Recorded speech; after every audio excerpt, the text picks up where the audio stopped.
Olá, eu sou o escritor Gabriel Santamaria e nesta aula de hoje vou falar sobre Santo Agostinho.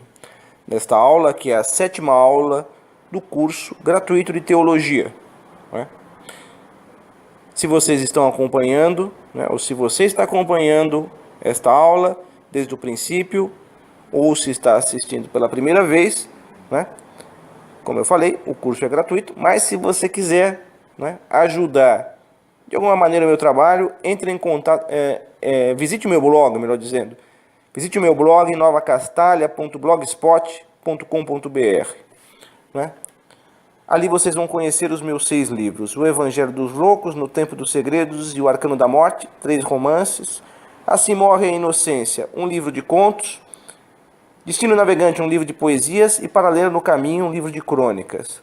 Aqui na parte de baixo do vídeo vocês têm, nas descrições, vocês têm aí a sinopse de cada livro e o link para adquirir as obras. Espero que vocês apreciem a aula de hoje.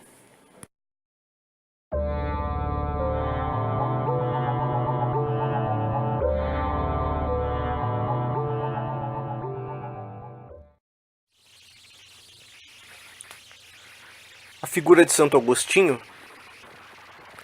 surge durante os primeiros séculos com uma grandeza intelectual que se excede a todos os outros teólogos e filósofos cristãos. Ele, de certo modo, se alça acima de todos os outros. Mas a verdade é que Santo Agostinho nasceu em uma região um tanto quanto distante do centro do cristianismo, que era em Roma. Santo Agostinho era um africano, nascido na cidade de Tagaste.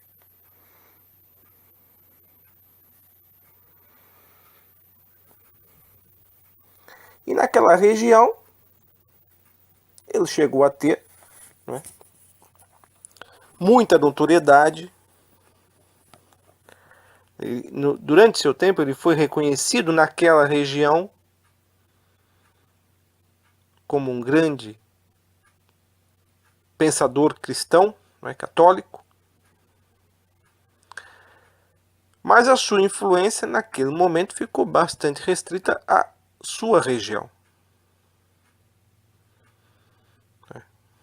Como autor de obras relevantes, como bispo, e também como alguém que combateu heresias. Você precisa entender um pouco mais a biografia de Santo Agostinho, para saber como ele chegou àquele momento.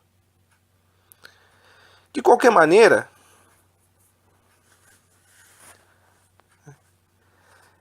naquele período histórico, no próprio período histórico de Santo Agostinho, Agostinho não teve em vida, ainda que tivesse certa notoriedade entre os seus, na sua região. Ele não foi considerado o baluarte, ou um dos baluartes teológicos da igreja. Naquele preciso momento ele ainda não gozava desta fama, embora ele tivesse consideração por aqueles que o rodeavam, ou seja, naquelas regiões africanas. Ele ainda não era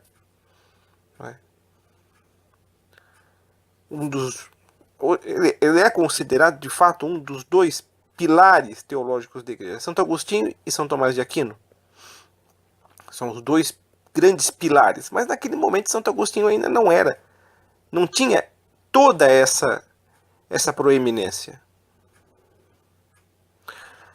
Passaram-se séculos e séculos depois da morte de Santo Agostinho, ou tempos e tempos, até que ele de fato fosse considerado esse forte pilar teológico da igreja.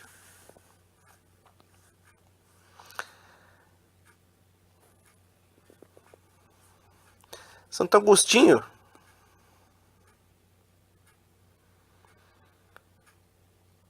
que chegou ao cristianismo não por uma via direta, né, e sim por um caminho tortuoso,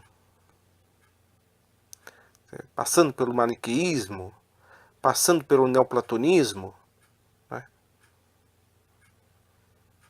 buscando sempre a verdade em várias doutrinas, até chegar ao cristianismo. Santo Agostinho, né, que teve esse roteiro existencial, muitas vezes até atribulado, quando se tornou cristão, quando se converteu ao cristianismo, né,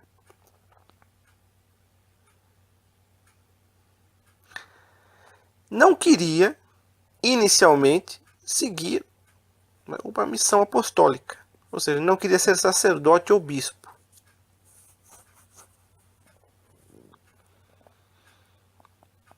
Exatamente porque Santo Agostinho tinha uma propensão ao conhecimento, à busca da verdade através da filosofia,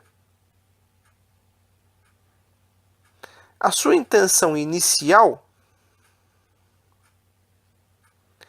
era reunir amigos da filosofia, ou seja, uma comunidade de filósofos cristãos, uma espécie de academia agostiniana, já que ele era um neoplatônico, ou seja, ele carregou durante toda a sua vida uma parte dessa doutrina neoplatônica, né, como uma academia de Platão, né, uma referência. Ele também, de certo modo, buscou reunir pessoas que vivessem a contemplação dentro de uma perspectiva cristã. Contemplação em grego significa, né,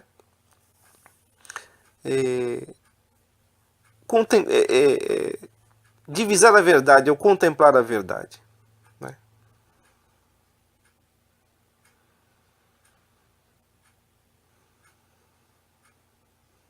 E este é um fato curioso da vida de Santo Agostinho. Ele já gozava naquele momento, mesmo antes de ser ordenado sacerdote e posteriormente bispo, ele já, por ser um professor de filosofia, e naquele momento um professor de filosofia cristão, ele, no seio da comunidade cristã africana, daquela região onde vivia, ele já gozava de consideração como um homem de sabedoria.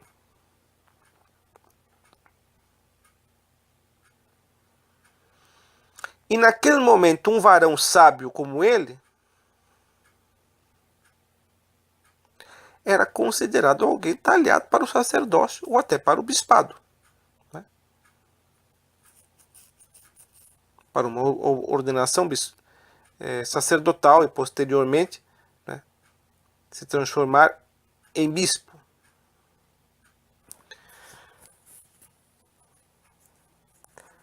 Só que Santo Agostinho queria evitar isto. Isso não estava nos seus planos. Né? Isso é uma coisa curiosa da vida de Santo Agostinho. Eu estou começando por aqui. Naturalmente eu vou falar durante esta aula sobre mais outros aspectos, não é? O modo de conversão de Santo Agostinho, o caminho tortuoso que ele percorreu, a sua vida, né, de pecado que ele expôs nas confissões, né? Tudo isso. Mas eu gostaria de falar sobre essa questão específica. Né? O que Santo Agostinho queria, né, inicialmente? Quais eram os planos de Santo Agostinho? Seus planos, objetivamente falando, eram estes: formar uma comunidade de filósofos cristãos que vivessem, né, um pouco como se vivessem numa academia filosófica, contemplando a verdade cristã, desde o ponto de vista cristão.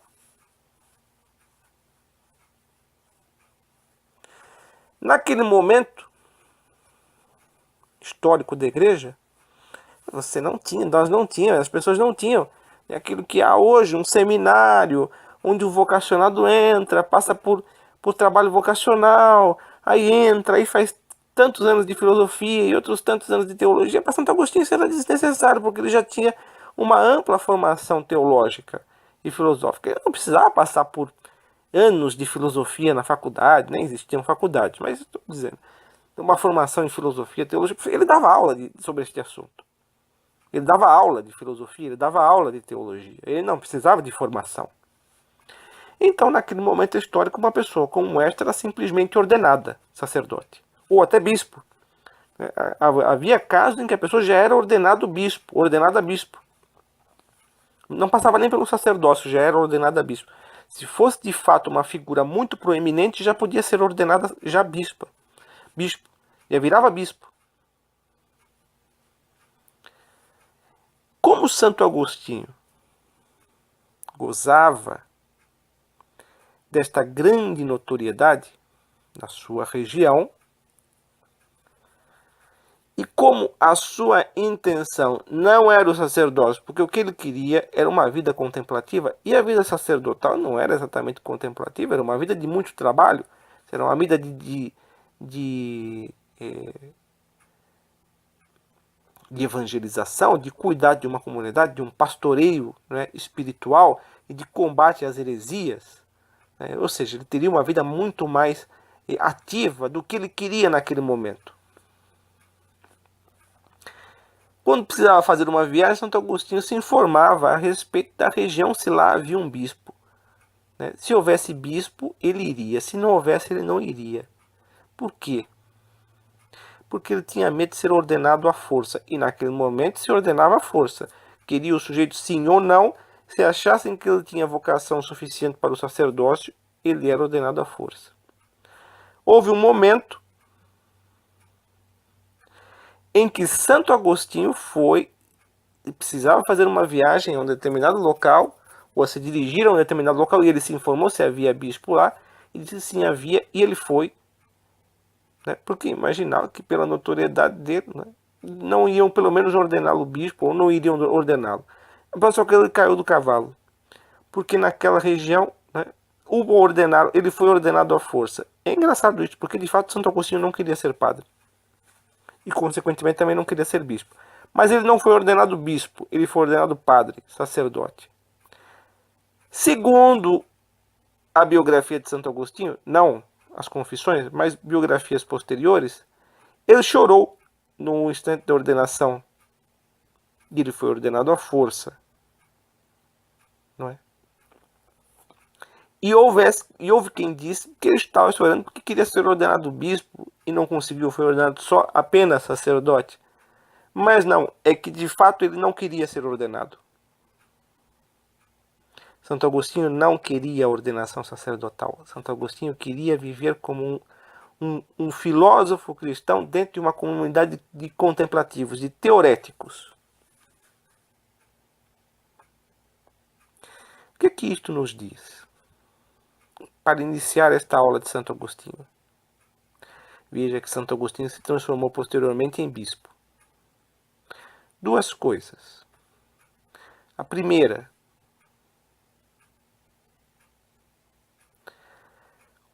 quantas diferenças existem entre os nossos objetivos pessoais e os objetivos de Deus.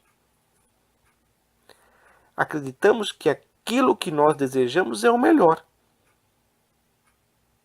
E de fato, se formos observar, a intenção inicial de Santo Agostinho não era ruim. Não era uma má intenção. Ele queria constituir uma comunidade, né, de filósofos cristãos. Ótimo. De fato, ele acabou constituindo posteriormente uma comunidade. Daí nasceu, né, a ordem agostiniana. Só que ele não pretendia viver como sacerdote ou virar sacerdote. Porque isto implicaria outras atividades que ele não queria ter. Porque isto o afastaria da contemplação. A contemplação da verdade. No entanto, os planos de Deus para Santo Agostinho eram diferentes. E estes planos, né, se sobrepujaram às intenções originais de Agostinho. E o que vale para Santo Agostinho vale para qualquer pessoa. quantas vezes nós endurecemos, né, nos nossos planos e não aceitamos, né, a vontade de Deus. Tem que ser isto que nós queremos, mas às vezes Deus quer outra coisa. Então parece que às vezes, parece para muitas pessoas, pode parecer que Deus é um estraga-prazeres. Dá a impressão, inicialmente, que Deus estragou o barato de Santo Agostinho. Santo Agostinho queria uma coisa, Deus fez outra com ele. E deu certo? Então não podemos, né, nos endurecer demais nos nossos objetivos. Essa é a primeira conclusão. A segunda conclusão é de que, tendo sido ordenado até mesmo contra a sua vontade, vou usar uma expressão atual, Santo Agostinho abraçou a causa. Ele podia ter dito, não quero isso, seja me ordenado, mas eu não quero. Foi a força, não está valendo. Não. E tendo sido ordenado, agora sou padre. Pronto. E posteriormente bispo. E ele se meteu em uma grande atividade como pastor, né, de ovelhas espirituais. O seu trabalho como bispo, para além do seu trabalho intelectual, o seu trabalho, né, como bispo daquela região, aí bispo de Hipona, foi um trabalho grandioso. A ponto de que, né, um biógrafo específico, que ainda vou mencionar o nome, que é justamente esse autor da obra que eu estou me referindo, né, no decorrer da aula falo um pouco mais, dizer que, devido às grandes atividades de Santo Agostinho, ele em alguns momentos, por 2 ou 3 vezes, ele sucumbiu psicologicamente. Ou seja, ele teve, né, momentos de sucumbir.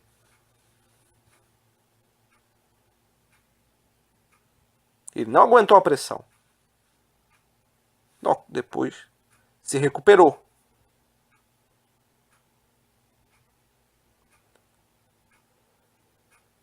Mas isso é um traço da humildade de Santo Agostinho. Viu que não tinha jeito, ele se submeteu à vontade de Deus. Que seja feita a vossa vontade. Mas não era o que ele queria. Não era o que ele queria. Mas ele admitiu. Que assim seja. Que cruz, não é? Ele teve que carregar.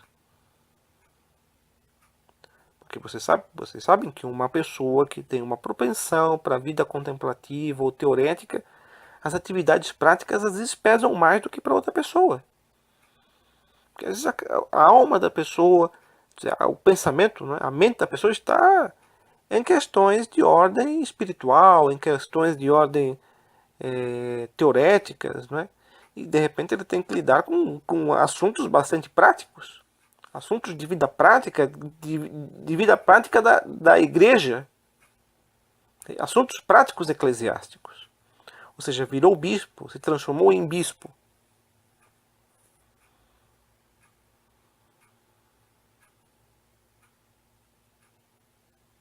Esse aí, né, é um aspecto inicial de Santo Agostinho. Durante a aula de hoje, né, pretendo analisar outros aspectos interessantes de Santo Agostinho. Né, coisas que nós já conhecemos e outras nem tanto, mas que valem a pena ser mencionadas. Né? Santo Agostinho, de fato, é a figura proeminente da patrística. Então, ele vale uma aula específica. Então, começa aqui traçando uma breve imagem de Santo Agostinho a respeito de um dado que às vezes não é muito comentado. Não é? Mesmo por católicos que sejam entendedores do assunto, raramente comentam isto. Santo Agostinho, né? Santo Agostinho tinha outros objetivos. Eram santos os objetivos de Santo Agostinho. Não eram objetivos mundanos naquele momento, não. Eram objetivos sacros. Né? Mas Deus queria mais dele. Né? Queria espremer mais Santo Agostinho. E ele aceitou. E o fruto, o que saiu daí, o suco que saiu daí, foi mais saboroso ainda do que seria se a vontade de Santo Agostinho, né, tivesse sido feita. Fez-se a vontade de Deus, né, e hoje nós temos um doutor da igreja, né, um dos pilares da teologia cristã católica.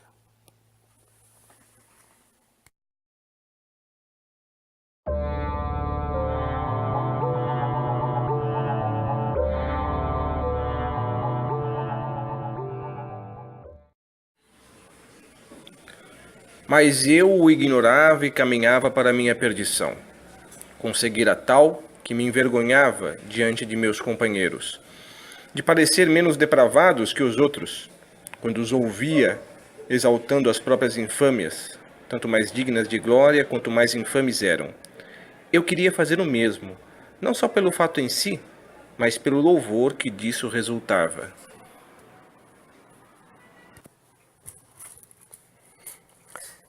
Trecho extraído do livro Confissões de Santo Agostinho. É né, um breve trecho de um livro dos mais importantes, não só da história do cristianismo, mas da própria história da literatura. Né? É o livro provavelmente o mais acessível. Né? Quando se fala em Santo Agostinho, as pessoas se recordam das Confissões. Né? É o livro que atrai mais pessoas, é uma espécie de até introdução ao pensamento de Santo Agostinho. Mas o que constitui essa obra que é tão paradigmática? O próprio título já, né, nos evoca uma ideia, né, nos suscita uma ideia, né, do porquê, né, essa obra é tão importante. Santo Agostinho, neste livro, né, nessa espécie de autobiografia espiritual, Santo Agostinho faz uma espécie de desnudamento do seu próprio ser. E ao desnudar o seu próprio ser, a sua alma e a sua vida, ele usa de uma sinceridade absoluta. Ou seja, ele confessa de fato os seus pecados e os confessa publicamente.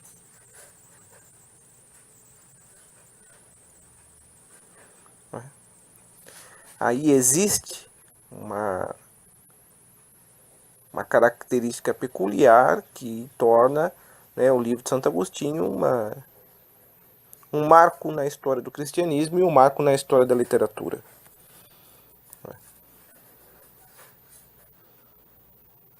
Até aquele momento, a literatura se constituía, quando era uma literatura ficcional, epopeias, poesias, né, se constituía de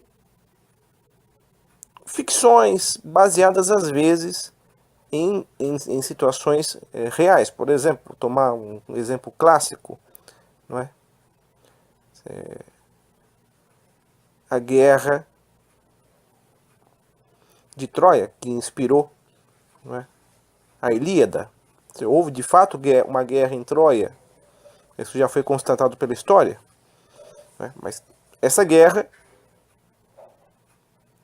na obra de Homero, né, teve uma influência mitológica. Os deuses do Olimpo interferiam na guerra, às vezes favorecendo um lado, às vezes favorecendo o outro. Essa é uma obra paradigmática. Agora, existiam também as chamadas obras filosóficas ou obras sapienciais. Não é? Obras filosóficas como os diálogos platônicos, né, ou os escritos aristotélicos, se bem que nesse período, muito provavelmente, os escritos aristotélicos tinham caído no esquecimento, mas as obras platônicas ainda persistiam. Né? O corpus aristotélico foi descoberto ou redescoberto posteriormente, inclusive pelos árabes, depois foi assimilado pela cultura latina, pela cultura católica, isso já na fase da Idade Média. Não é? Mas naquele período,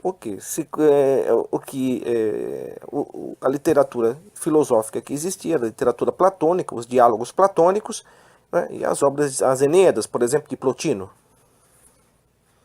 que são reflexões a respeito de temas específicos, como a eternidade, né? Como a política, como a bondade, como a beleza, né? Reflexões a respeito de universais. Havia também obras latinas, como de Cícero e tal, né? Que eram obras sapienciais. Mas a característica essencial desta obra específica agostiniana, de Agostinho, é que ela não apenas visa ensinar algo, não é? Ou refletir a respeito de conceitos filosóficos ou mesmo teológicos transcendentes. Ela não visa, né, criar ou constituir um enredo ficcional. Não. Santo Agostinho conta a sua própria vida. E mais do que isso, ele conta a sua vida espiritual. E ele faz algo que para a época, né, pareceu para muitas pessoas chocante. Né? Ou seja, ele revela ou confessa ser ou ter sido um pecador.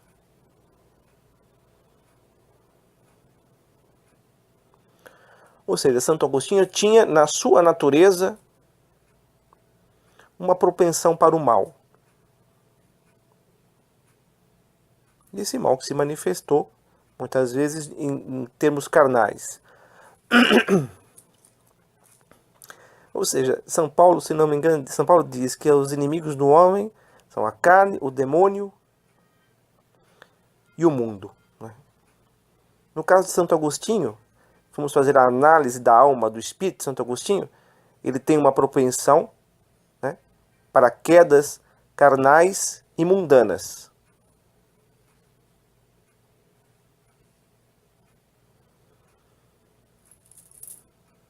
O que é que esse trecho específico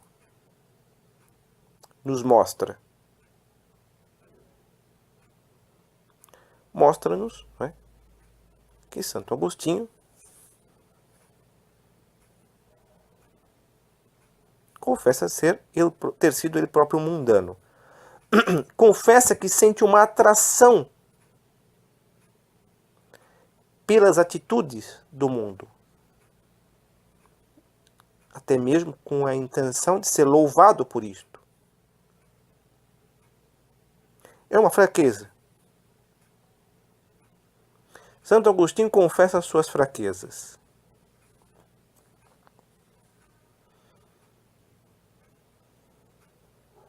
Só que nós estávamos no momento, esse momento em que Santo Agostinho vive, é o momento em que existem lá os gnósticos, os arianos, vertentes heréticas do cristianismo,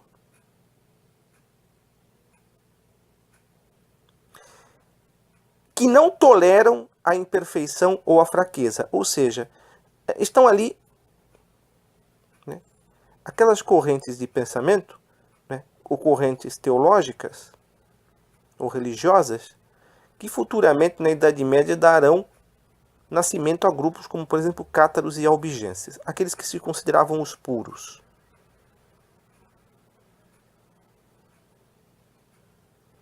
Para estes grupos, a impureza ou a fraqueza nada tinha a ver com a religião e nada tinha a ver com pessoas que buscavam, né, o contato com Deus ou a transcendência.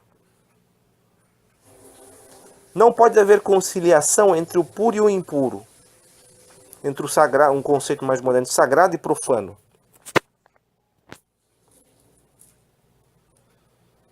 Mas Santo Agostinho de início já afirma neste livro que ele foi não exatamente sagrado, muitas vezes profano, e não exatamente puro, muitas vezes impuro. Não exatamente perfeito, muitas vezes pecador.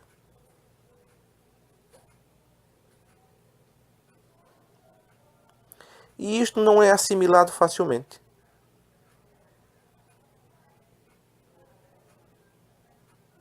Não é deglutido com facilidade.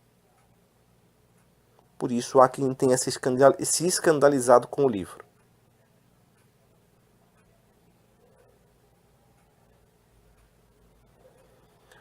Dentro da tradição católica, se desenvolveu a ideia de uma confissão auricular, ou seja, você se aproxima de um sacerdote e você confessa seus pecados para o sacerdote. A confissão pública dos pecados não é exatamente aconselhada. Mas em casos específicos e muito peculiares, essa confissão pública dos pecados pode ser pedagógica.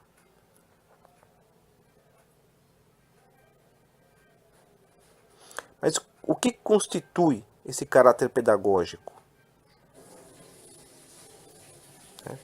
Constitui aí a constituição disso, né, é que quem está fazendo a confissão pública mostre não apenas as suas fraquezas, mas um caminho, né, que o conduziu da fraqueza, né, à força espiritual, né, do pecado à santidade.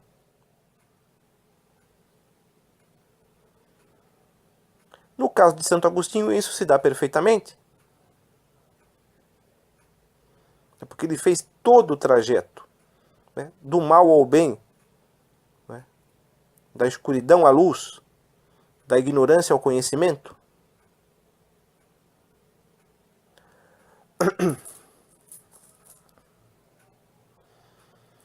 Esse traço específico desta obra, as Confissões de Santo Agostinho, esse traço específico é absolutamente marcante na história do cristianismo e na história, né, da própria literatura. De início, porque ele já mostra, né, uma das questões é que o ser humano não é sempre coerente. Não é? Às vezes ele é cheio de subjetivismo, ou seja, nem sempre é uma natureza objetiva, às vezes é subjetiva. Né? Nem todos aqueles que são santos vêm ao mundo já com a santidade, com a auréola na cabeça. Santo Agostinho não nasceu com a auréola na cabeça.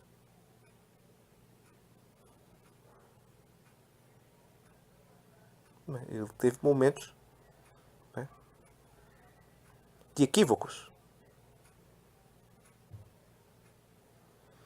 Mas o que é que salvou Santo Agostinho? Você pode dizer as lágrimas da mãe. De fato, Santa Mônica chorou muito pela conversão de Agostinho, seu filho. Chorou muito. Né? E há quem diga que essas lágrimas de Santa Mônica ajudaram a santificar, ou Santo Agostinho a se converter ao cristianismo. Né? É possível, mas esse é um dado profundamente espiritual. Não é? Ou seja, quem pode saber isso é Deus. Nós podemos apenas cogitar. Mas quando nós analisamos a biografia de Santo Agostinho, nós percebemos que, independente da sua propensão às fraquezas carnais e às fraquezas mundanas, Santo Agostinho sempre foi um homem dedicado ao conhecimento da verdade. Ou seja, ele sempre esteve em busca da verdade. Usando um jargão moderno, a gente poderia dizer, bateu cabeça às vezes. Durante muito tempo ele bateu cabeça.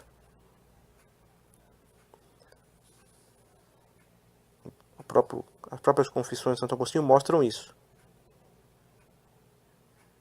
Mas independente das suas fraquezas, dos seus pecados, que ele próprio os confessa, Santo Agostinho estava em busca da verdade.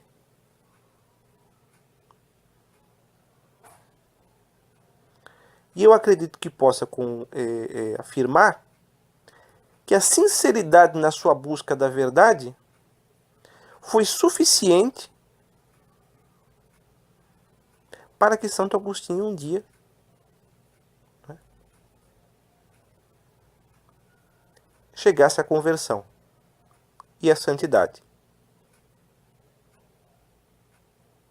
Santo Agostinho tinha uma concubina, Santo Agostinho tinha um filho, não tinha uma vida sexual, né, das mais aconselháveis, era realmente um mundano, e ele próprio admite, mas ele buscava a verdade. E, aliás, tinha um talento intelectual sem dúvida notável. Ou seja, ele era atraído pela verdade. A verdade o atraía. Mas do ponto onde ele estava até a verdade havia um caminho a ser trilhado. E neste caminho, né, Santo Agostinho bateu cabeça. Andou, por exemplo, metido com os maniqueus. O maniqueísmo acreditava numa espécie de dualismo. O bem de um lado, o mal do outro. E um combate entre o bem e o mal. Mas dentro de Santo Agostinho existiam as duas coisas. Ou seja, como conciliar a sua própria existência com o maniqueísmo. Ele era o bem, ele era o mal, o que ele era? Havia uma grande propensão para a verdade e havia também uma tendência, uma inclinação para o mundanismo. O maniqueísmo não satisfez, né, melhor dizendo, não satisfez as necessidades, né, espirituais e intelectuais de Santo Agostinho. Provavelmente ele teve para ele que o maniqueísmo era uma sopa rala ou um lago muito raso para quem queria dar mergulhos mais profundos, intelectualmente e espiritualmente.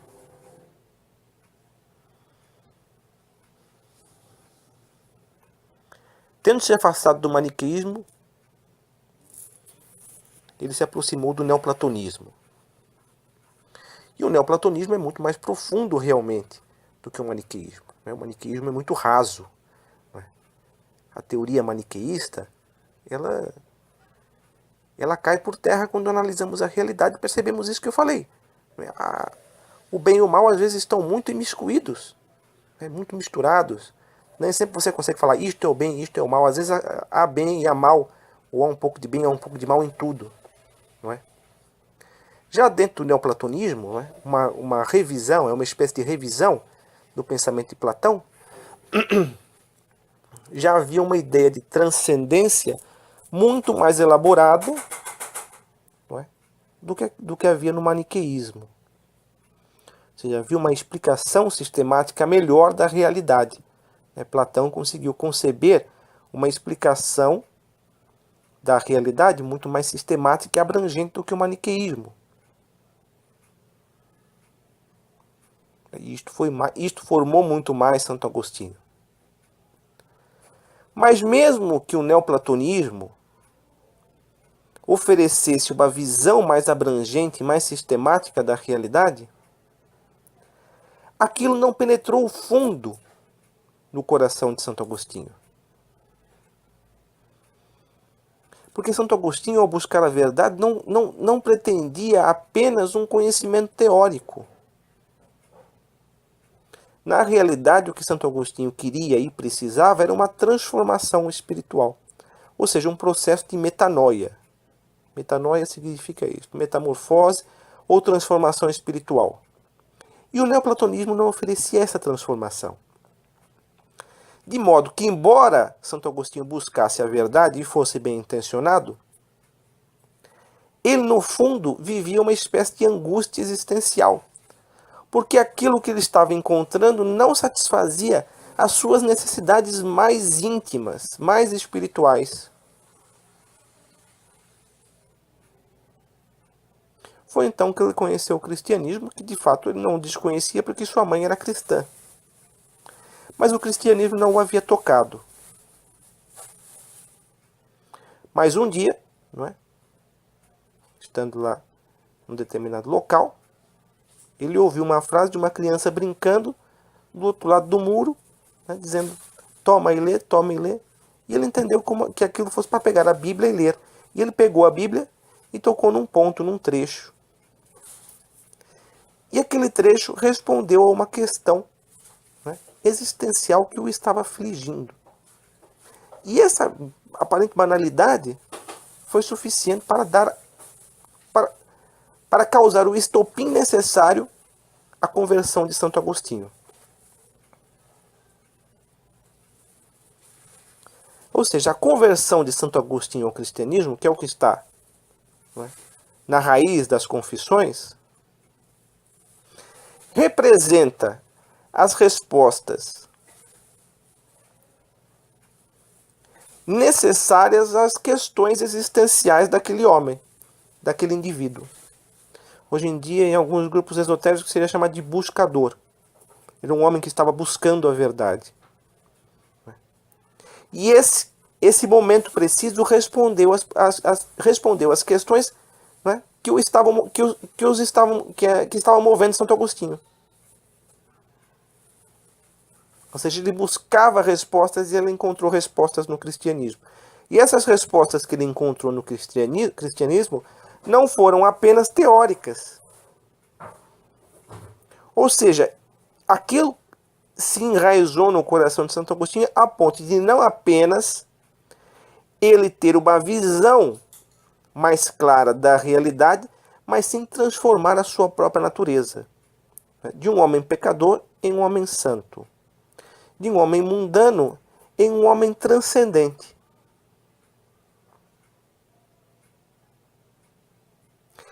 Isso está, né, no espírito da obra, na essência da obra As Confissões. Por isso, as confissões públicas de Santo Agostinho não são indesejáveis nem inconvenientes, porque elas são, na realidade, exemplares. E elas são exemplares porque elas mostram com sinceridade o caminho de um homem que saiu do pecado para a santidade, da ignorância para o conhecimento da verdade, da escuridão para a luz. Agora, como Santo Agostinho, existem muitas outras pessoas que também buscam ardentemente a verdade e muitas vezes se perdem no caminho, porque faz parte da natureza humana. E qual a importância de um livro como esse de Santo Agostinho, As Confissões? A importância é justamente o fato de que pessoas como esta, desse talhe, podem reconhecer em um santo que é doutor da igreja um modelo. Ou seja, ele seguiu um caminho. Ele foi uma espécie de precursor. E atrás dele seguiram muitos outros. Outras pessoas que também buscam a verdade, mas que têm as suas incoerências, as suas idiosincrasias. E estas incoerências não são determinantes se você está buscando a verdade. Porque a sinceridade da sua busca é o que fará com que você encontre aquilo que você precisa. Se Santo Agostinho escondesse isso, nós continuaríamos até hoje acreditando que a santidade é uma pedra lapidada desde o início, ou seja, já nasceu lapidada, quando na realidade nem sempre é assim. Há santos que de fato nasceram santos. Né? Isso a igreja entende. Por exemplo, Santa Teresa de Lisieux, né, com 14 anos entrou num convento. Né, e o próprio diretor espiritual dela disse: não, você nunca teve um pecado mortal. Isso é muito raro, na verdade. Ou São Pio de Pietrelcina, que desde pequeno via Nossa Senhora. Né? Ou seja, são situações muito peculiares, na verdade. Né? Mas há santos de muitas formas. E Santo Agostinho é um exemplo. E Santo Agostinho é muito grande como santo. Então ele serve como uma referência. E o livro As Confissões serve como uma referência. Porque indica às pessoas que, de fato, é possível chegar ao conhecimento da verdade e à santidade, mesmo que em algum momento da sua vida você tenha sido um grande pecador. Então nisto reside a importância desta obra, e por isto é sempre relevante recordarmos Santo Agostinho e recordarmos, né, o seu papel existencial dentro do cristianismo.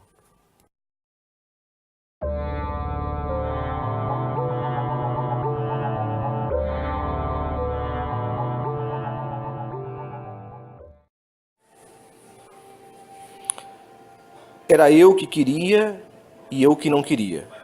Era exatamente eu que nem queria plenamente, nem rejeitava plenamente. Por isso lutava comigo mesmo e dilacerava-me a mim mesmo. trecho de uma das obras de Santo Agostinho. Um trecho até bastante conhecido, né? Quando nós lemos livros ou ensaios a respeito de Santo Agostinho, esse trecho é muitas vezes citado. Agora, por que, né, esse trecho é tantas vezes citado? O que ele diz? O que ele está dizendo de fato? Bem, uma análise objetiva e direta do texto, né, desse breve texto, mostra que Agostinho era um ser em conflito.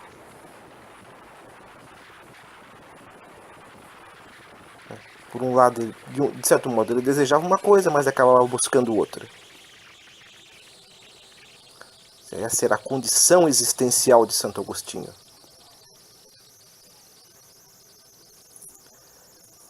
Mas a que é que essa condição existencial conduzia? A que conduzia a condição existencial de Santo Agostinho? Toda a obra filosófica e teológica de Santo Agostinho depende, como eu já falei, né, do seu ponto de vista individual. Ou seja, o seu drama existencial revela, de certo modo, a chave de interpretação para boa parte da sua obra.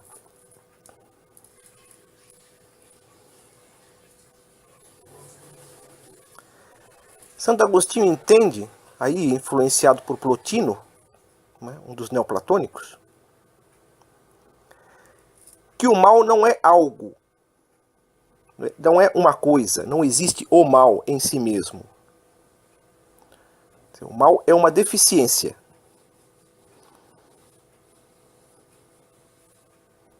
Ou como a teologia entende, o mal é a ausência do bem. E quando essa ausência do bem se demonstra em um indivíduo, em um ser, ali se manifesta uma deficiência.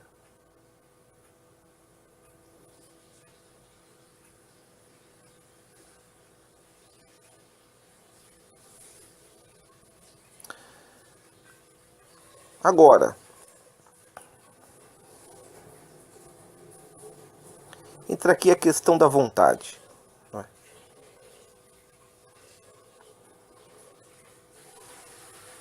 De que modo uma vida, ou seja, uma pessoa, acaba incorrendo, né, numa escolha deficiente? Por que, podendo escolher o bem, alguém acaba escolhendo o mal? E o mal, considerando aqui, né, como uma deficiência.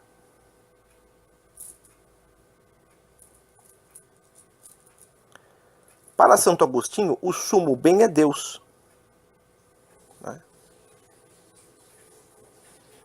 Nada pode ser mais desejável do que Deus. Deus que nos deu a vida. Deus que nos alimenta espiritualmente. Deus que nos conserva. Deus que nos abriu a perspectiva da salvação, da eternidade. Deus que nos ama. Ou seja, Deus é o sumo bem. Isso está presente dentro do cristianismo, mas Santo Agostinho também foi buscar alguns elementos, não é, no neoplatonismo. O neoplatonismo também chega a esta conclusão, influenciado por Platão.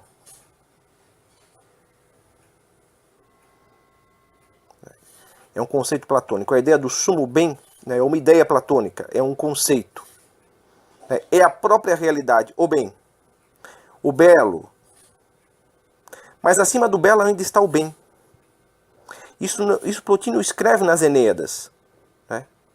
Ele diz, acima do belo ainda está o bem. Porque teoricamente você pode amar o belo e o belo não te conduzir ao bem. O belo pode te desviar do bem. O belo é uma manifestação do bem. Mas quando ele se realiza dentro de uma perspectiva humana, você pode ficar tão encantado pelo belo que ele te desvia do bem. Então o belo, de fato, é uma ideia, ou seja, é um conceito transcendente. É uma ideia transcendente. Dentro do cristianismo é o próprio Deus. O bem. Então, quando nós identificamos Deus como bem e dizemos que devemos amar a Deus, ou seja, amar o bem, estamos dizendo, né, que a nossa vontade deve se dirigir a isto. Primeiramente.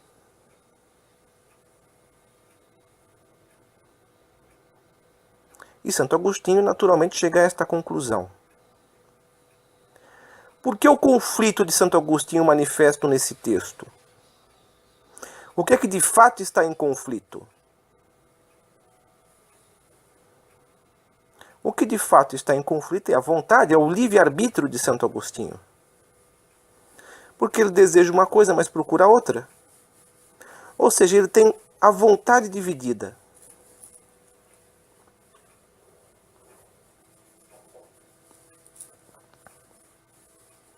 Jesus Cristo diz que seu sim seja sim, que o seu não seja não, algo para além disso vem do maligno. Santo Agostinho, neste momento, quando ele narra essa situação existencial, ele está dizendo, o meu sim não era sim, e o meu não não era não, era uma coisa ou outra, mas ainda muito misturado.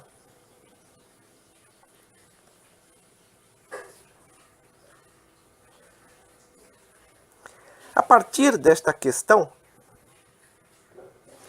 Santo Agostinho elabora a sua visão a respeito do homem e a sua visão a respeito do livre-arbítrio. Isso é uma questão essencial, é uma problemática essencial na obra de Santo Agostinho. Tanto a sua antropologia quanto a sua análise a respeito da vontade humana. Deus criou o livre-arbítrio, e isto é bom. Mas a vontade humana tem que estar dirigida no sentido do sumo bem, de Deus.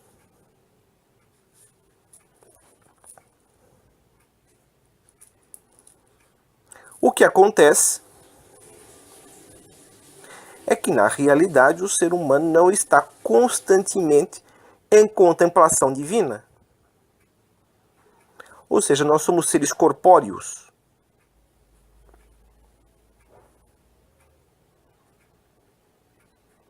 Portanto, estamos em contato com o mundo material. E o mundo material tem coisas desejáveis. Né? Plotino fala isto. Ou seja, a beleza está manifesta no mundo. Quando a sua vontade ou o seu afeto se dirigem para algo belo, dentro de um ponto de vista de criatura, e faz deste algo, não é, o objeto primeiro do seu amor,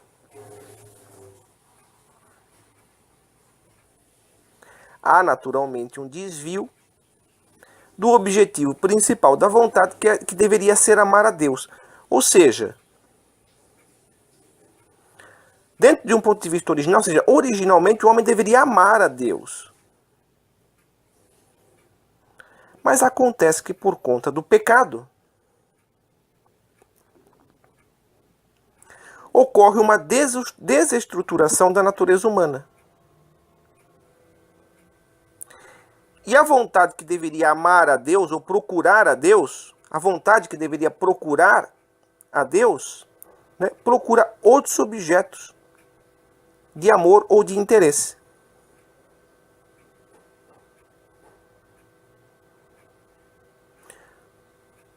Muitos possíveis. Né? O amor ao conhecimento, por exemplo, que é um sumo, né, é um sumo objeto de desejo. Né? Isto aí pode conduzir a Deus, mas também pode desviar, porque nós sabemos que existem muitas pessoas, né, que estudaram e concluíram, ao invés de concluir que de fato, né, Deus é o sumo bem, concluíram que ele nem sequer existe.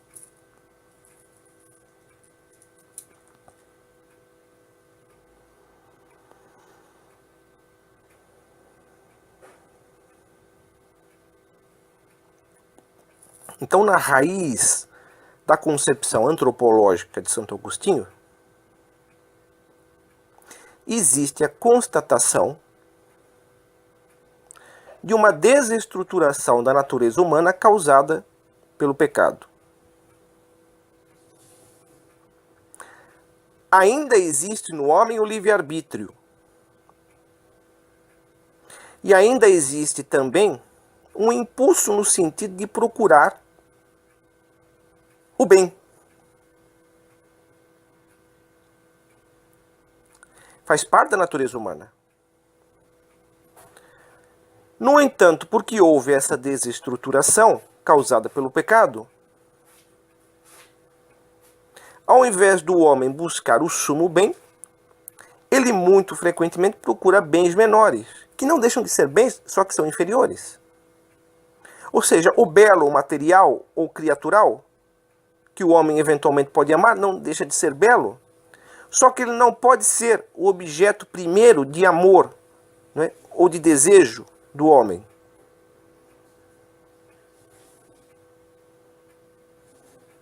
O primeiro objeto, amar a Deus sobre todas as coisas. Amar a Deus sobre todas as coisas não significa amar a Deus a despeito de todas as coisas. Ou amar a Deus e não as outras coisas, e não as outras coisas. É amar a Deus sobre todas as coisas. Isso não diz que você não possa amar as outras coisas. O que você não pode amar são as outras coisas acima de Deus.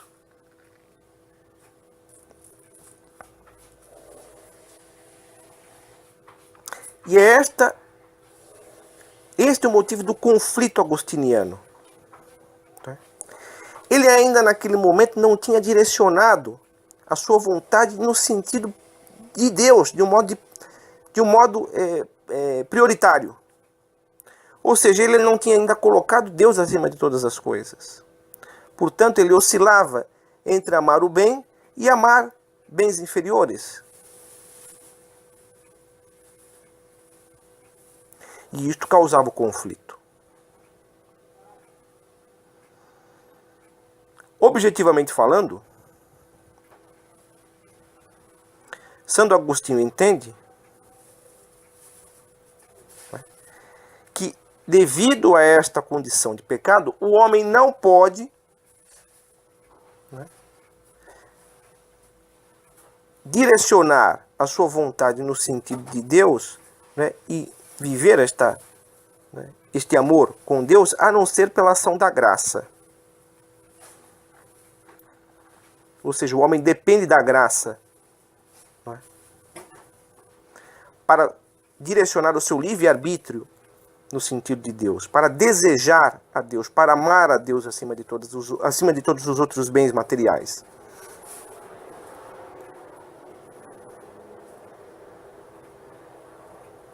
Ou seja, o homem está dependente da graça. Sem a graça, o homem jamais conseguiria amar a Deus acima de todas as coisas. Sem a graça, ele jamais conseguiria ordenar o seu livre-arbítrio. Sem a graça, ele jamais conseguiria reestruturar a sua natureza. O processo de reestruturação da natureza depende exclusivamente, ou depende necessariamente da graça de Deus. Sem essa graça, o homem não consegue atingir a Deus.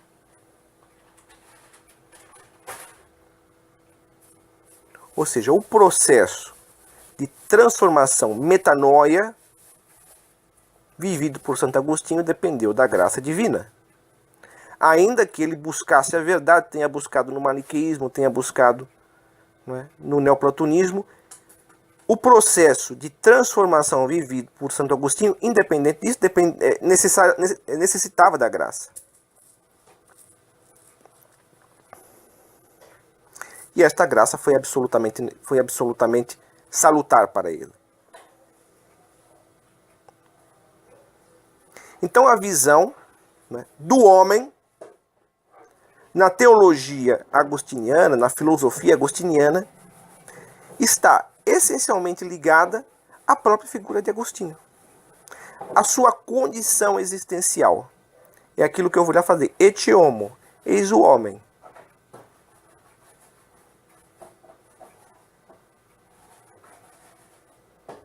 Santo Agostinho é a própria representação. Ou seja, ele fez de si mesmo um objeto de estudo. E isto é algo imprescindível para quem estuda filosofia ou teologia. Aquele que não faz de si mesmo o primeiro objeto de estudo não é digno nem da filosofia nem da teologia. Ou seja, o seu primeiro objeto de estudo é você mesmo. É claro que você terá que observar também o seu ambiente exterior, as outras pessoas. Só que o seu primeiro objeto de estudo é você. É autoconhecimento. Conhece-te a ti mesmo. Isso nos remete àquilo que Jesus fala. Amar a Deus sobre todas as coisas e aos outros como a ti mesmo. O que é que significa como a ti mesmo? Ou seja, você só amará os outros como a ti mesmo se você de fato estiver amando a si mesmo, a ti mesmo. Você só amará os outros como a si mesmo se antes amar a si mesmo. Ou seja, o seu primeiro objeto de amor é você? Nessa relação com o outro, entende? Nessa relação com o outro, o primeiro objeto de amor é você. Se você não se ama, você não é capaz de amar o outro. Mas ninguém se ama a não ser que se conheça, a não ser que transforme a si mesmo em objeto de estudo. Porque você não ama o que você não conhece.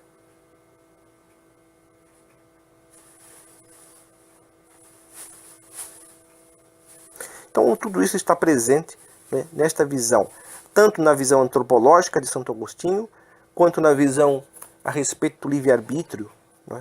Tudo isso é importante para compreendermos um pouco mais a respeito de tudo aquilo que Santo Agostinho escreveu.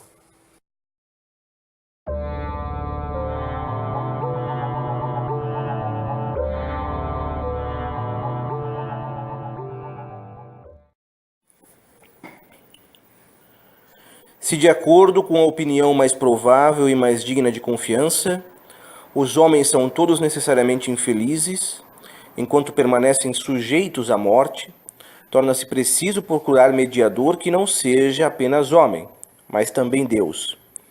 E por intervenção de bem-aventurada mortalidade, conduza os homens da miséria mortal à imortalidade feliz. Ora, semelhante mediador não devia ser isento da morte, nem permanecer para sempre seu escravo. Fez-se mortal sem enfraquecer a dignidade do Verbo, mas desposando a fraqueza da carne. E não permaneceu mortal na carne, porque ressurgiu dos mortos. Fruto de tal mediação é não permanecerem eternamente na morte da carne aquele cuja libertação teve de operar. Era necessário, pois, que o mediador entre nós e Deus reunisse mortalidade passageira e beatitude permanente, a fim de ser conforme aos mortais no que passa e chamá-los do fundo da morte ao que permanece.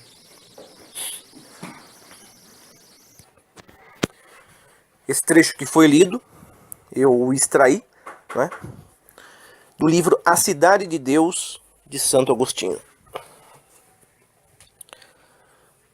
Esse brevíssimo trecho,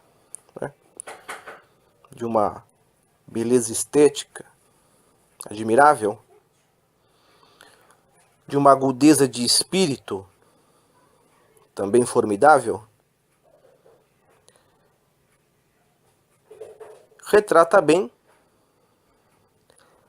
a concepção cristológica de Santo Agostinho. Ou seja, a concepção de Santo Agostinho a respeito do Cristo.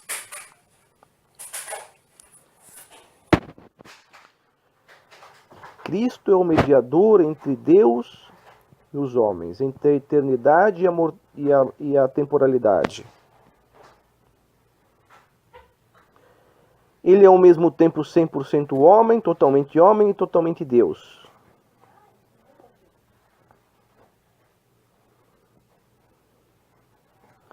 Agora, qual é a necessidade, ou qual era a necessidade, naquele momento histórico,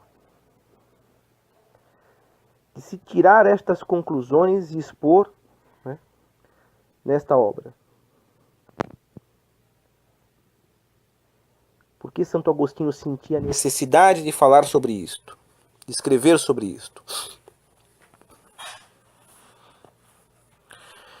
É que nos primeiros séculos da era cristã, né, houve naturalmente muitas discussões a respeito de Jesus Cristo, discussões, debates teológicos e concepções diferentes a respeito de Cristo. Falei, né, na aula passada, quando estava tratando da patrística, a respeito do gnosticismo, que entendia que Cristo era totalmente espiritual, nele não havia nada de carnal. O que se imaginava de carnal era apenas uma ilusão. Ou seja, na concepção gnóstica, Cristo, né, era apenas uma divindade, não era um homem, de fato. Era apenas visivelmente, aparentemente um homem, mas não carnalmente. Por outro lado, havia concepções, como por exemplo o adocionismo, né, que imaginava que Cristo era um homem, de fato, não era Deus. Ele apenas tinha sido, né, até a palavra diz, adotado por Deus. Ou seja, ele não era o próprio Filho de Deus, Deus encarnado. Ele era um homem, um ser humano. Não é? Ou seja, ele não era intrinsecamente Deus. São duas concepções.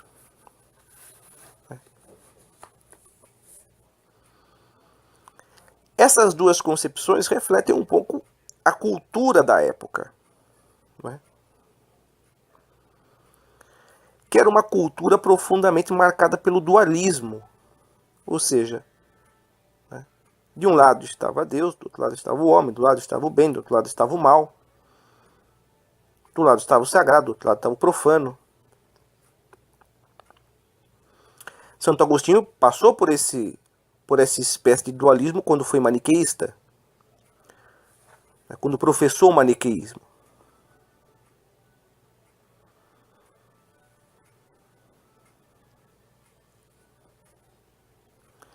Agora,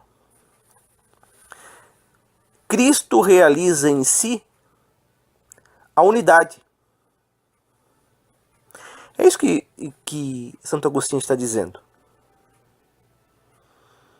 A própria palavra religião, isso já foi muito falado por muitos especialistas, não é? A própria palavra religião significa religar, não é? Se nós observarmos a história da salvação, né, houve uma quebra,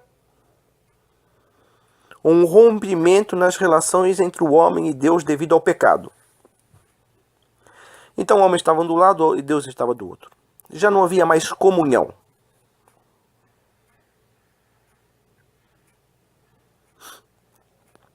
Agora, Santo Agostinho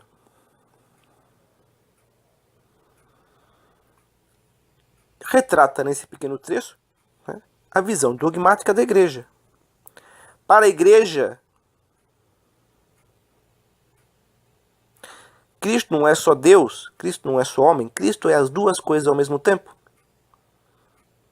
Ele tem as duas naturezas, a natureza humana e a natureza divina, perfeitamente unidas. Há uma união plena.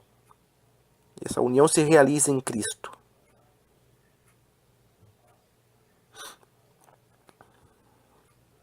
Agora, Agostinho, né, entende que a humanidade de Cristo tinha que passar pela morte. Tinha que vencer a morte. Porque é necessário que Cristo seja homem e não apenas Deus. Qual a necessidade disto?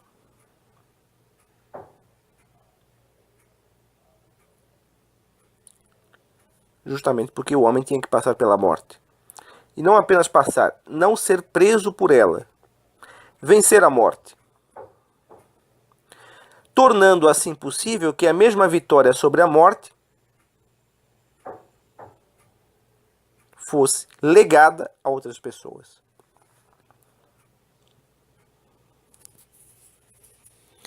Cristo venceu a morte para que nós pudéssemos vencer também.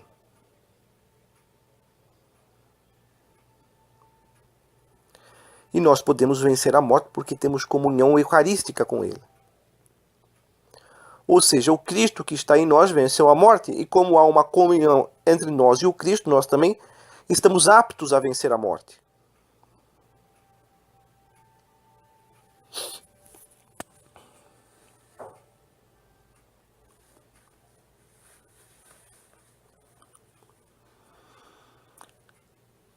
Então Santo Agostinho, né, resolve nesse trecho, ou soluciona, uma questão que era de suma importância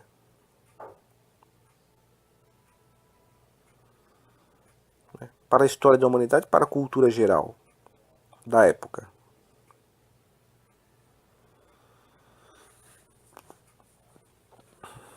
Ou seja, Santo Agostinho, nesse trecho, mostra que a união entre homem e Deus se tornou possível em Cristo. Que finalmente em Cristo há uma ligação recomposta entre o ser humano e Deus. Por isso era necessário que o Verbo se fizesse carne. Porque no Verbo feito carne, esta reunião entre homem e Deus se transforma em coisa novamente possível. Ou seja, quando você fala em religar, você questiona, religar aonde? Como?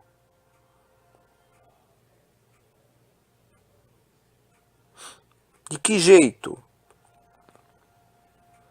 Onde se realiza este religar? Que é a própria palavra religião.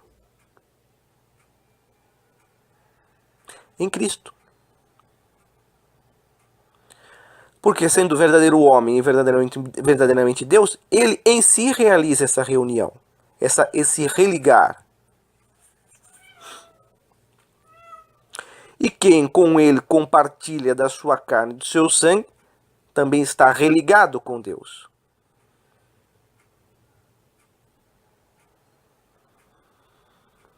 Agora, lá atrás falamos, né, que a consequência do pecado era a morte.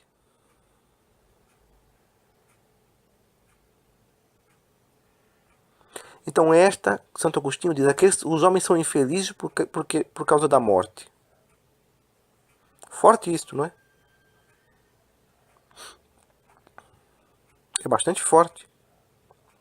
Os homens são infelizes por causa da morte. Agora, se Cristo vence a morte, então os homens são felizes em Cristo. Por isso que ele fala de bem-aventurança. Bem-aventurança é felicidade. Jesus Cristo fala de bem-aventurança, felicidade, felicidade eterna. Felizes aqueles que são puros de coração, porque verão a Deus. Felizes os pacíficos. Felizes os misericordiosos, porque encontrarão misericórdia. Ou seja, a morte é a infelicidade. Santo Agostinho diz isso. Os homens são infelizes por causa da morte. Peso do pecado.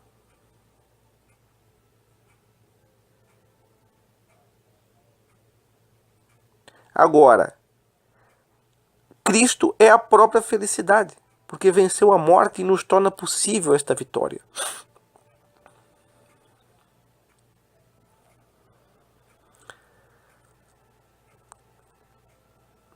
Porque Cristo, ele próprio, em si, é esta religação entre o homem e Deus.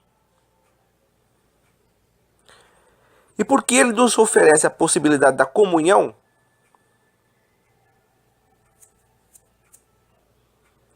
também nós podemos realizar em nós mesmos esta reunião, ou este religar entre a criatura e Deus,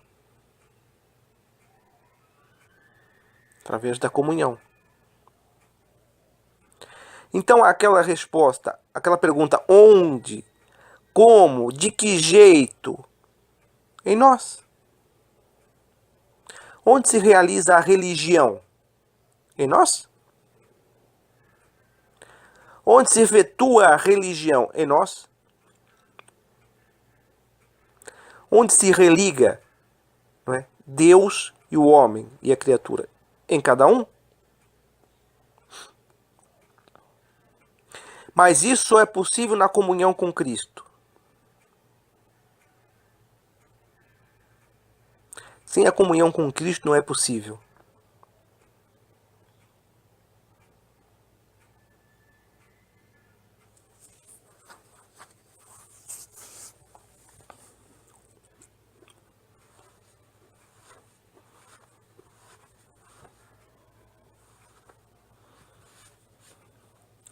Então é isto que Santo Agostinho nos traz, né, a respeito da cristologia, da figura de Cristo. Essa é a contribuição agostiniana. Né? É a plena compreensão de Cristo como Deus e como homem. Não apenas Deus, apenas espiritual, não apenas um homem que foi um homem justo, né, sábio, que foi agraciado por Deus. Não. Ele não é apenas Deus, ele não é apenas homem, ele é homem e Deus ao mesmo tempo. E é porque ele é assim que a salvação é possível. Que a união com Cristo e com Deus em Cristo é possível. Esta é a visão, né, de Santo Agostinho a respeito da pessoa, né, da segunda pessoa da Trindade, Jesus Cristo, o Filho de Deus.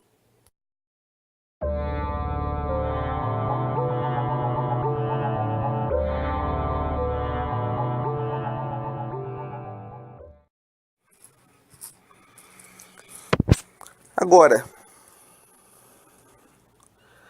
para finalizar essa aula de hoje, né, falar um pouco sobre um aspecto, né, que está ligado ao texto que eu falei, que eu li, né, nessa última parte, ou seja, da obra de Santo Agostinho, que é A Cidade de Deus. Esse livro marca o cristianismo como com uma concepção histórica determinada. Ou melhor dizendo, uma concepção histórica determinista. Mas Santo Agostinho, naturalmente, ele é herdeiro de uma tradição judaica.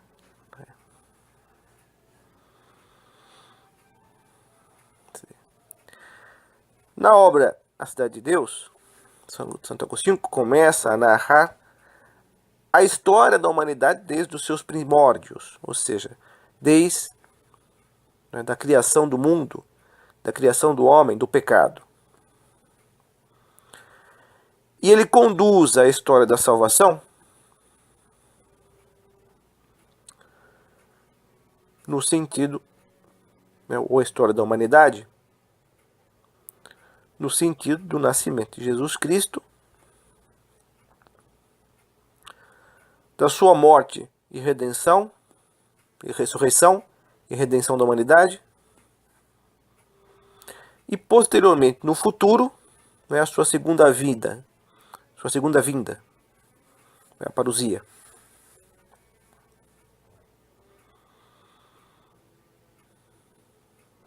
Mas isso ele é devedor do judaísmo.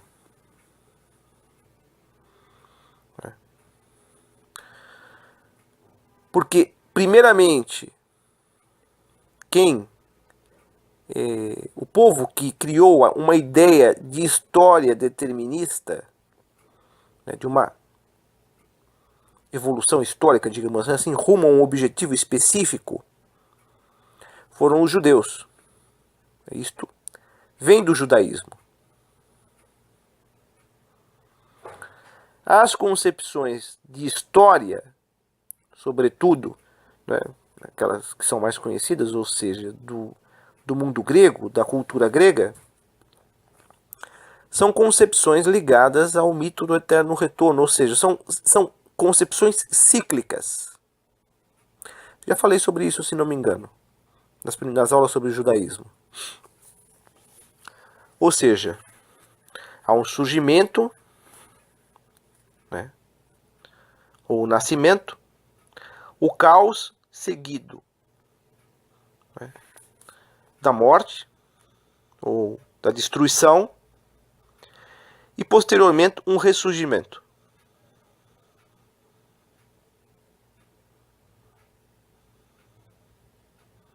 Então a história andaria em círculos, né, de modo que você conseguisse, se fosse muito astuto, identificar um determinado fato histórico e o subsequente.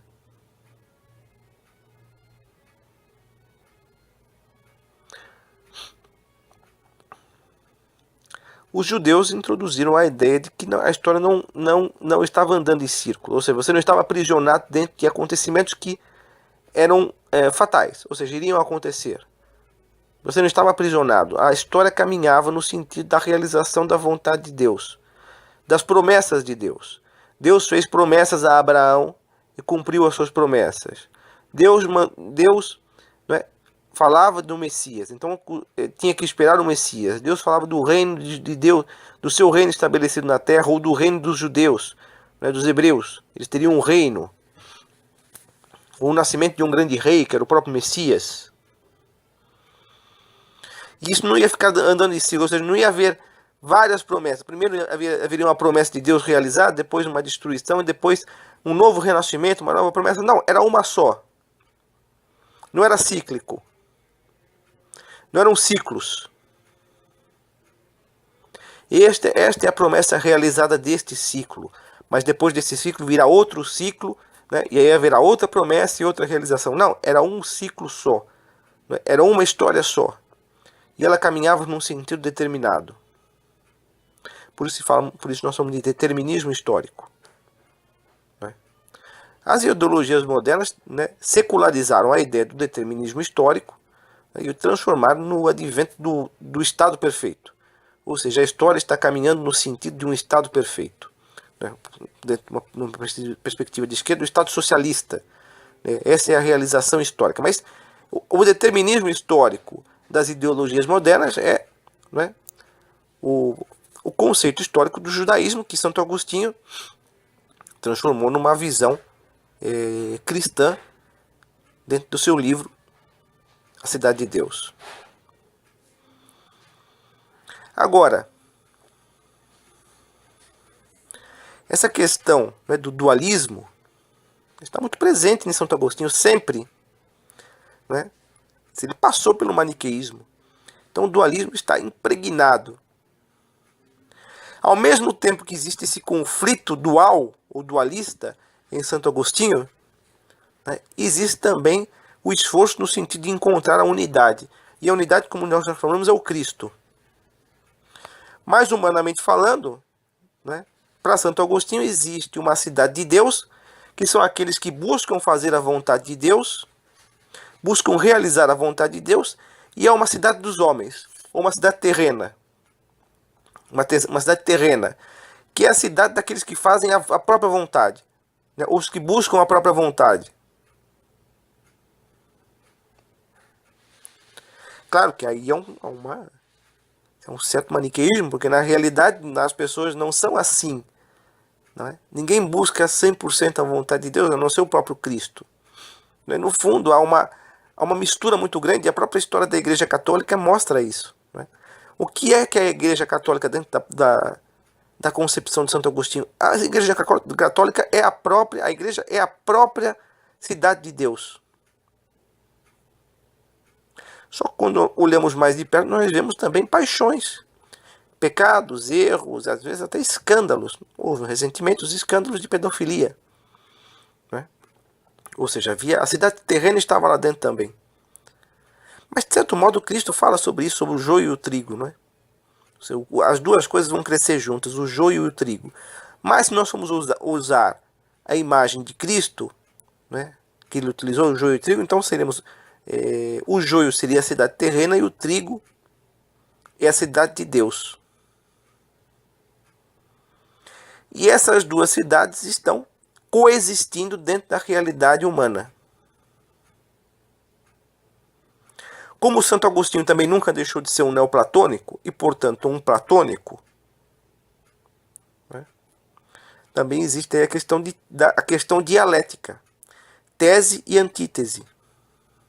A tese sendo a cidade de Deus e a antítese sendo a cidade terrena, a cidade do pecado. Vai. E as duas estão em conflito constante. Independente do choque que existe entre as duas, a história caminha no sentido da salvação, no sentido da segunda vinda de Cristo. Vocês sabem que até a própria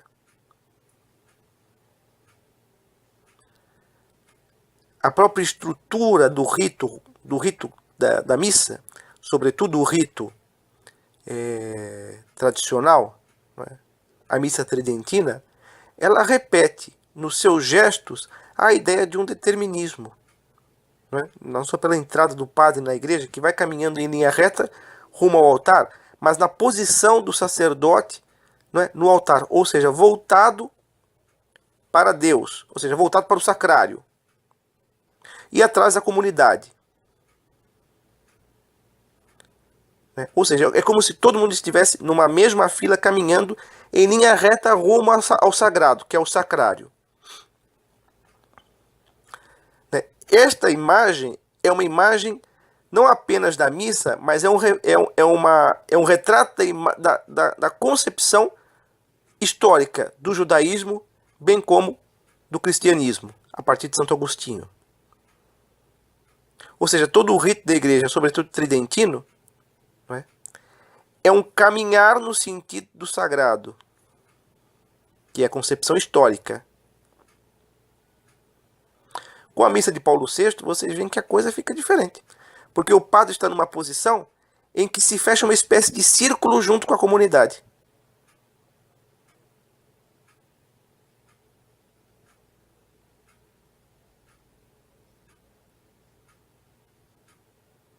Não é? Se você observar o local do padre no altar e como ele se volta para a comunidade, é um círculo.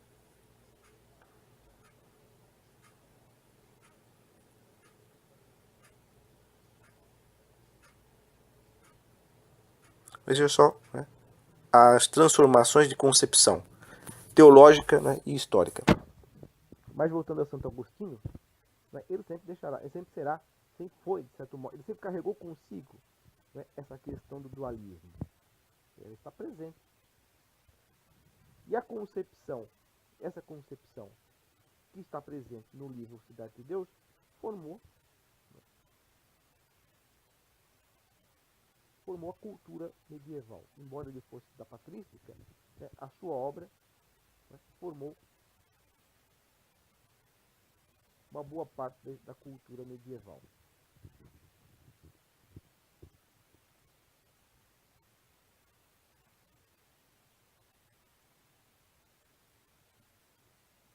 Por exemplo, quando eu fui aqui, voltando à questão da liturgia, né, quando eu fui aqui, esse é o mais famoso, ou maior santuário mariano do Brasil, que é em Aparecida do Norte. A reforma que foi feita na Basílica, posterior ao Concílio Vaticano II, e também a reforma litúrgica, colocou o altar central em formato circular.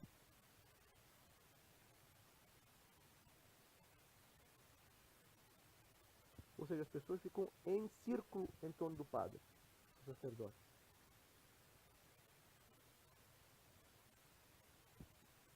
Ou seja, deixamos a tradição, né, determinista histórica do cristianismo e do judaísmo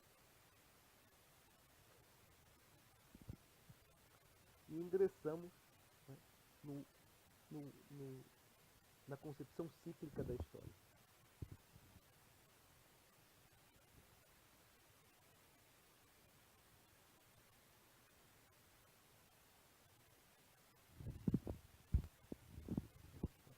tornou-se uma concepção tradicional.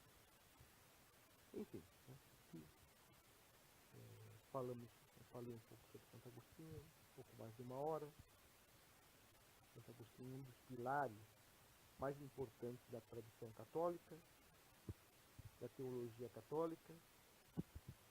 Muito ainda poderia ser dito a respeito do trabalho de Santo Agostinho, da importância de Santo Agostinho, né? Mas nessa aula esse tempo foi suficiente. Um esboço. Deu para esboçar alguma coisa a respeito do pensamento de Santo Agostinho. É um pensamento simples de ser dissecado, na verdade é complexo.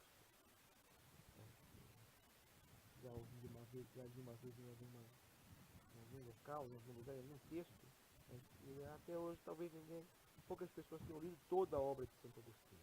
Santo Agostinho escreveu sobre os Salmos, Santo Agostinho escreveu sobre muitas outras coisas, sobre o Sermão da Montanha. Santo Agostinho escreveu muitas coisas, é difícil falar sobre tudo. Mas aqui houve um esboço a respeito de Santo Agostinho. Eu espero que vocês tenham gostado. Espero que vocês tenham gostado. Deixem aí embaixo seu comentário. Quem assistiu até o final, deixe seu comentário se puder, né? Divulgue não só essa aula, mas as outras aulas para outras pessoas.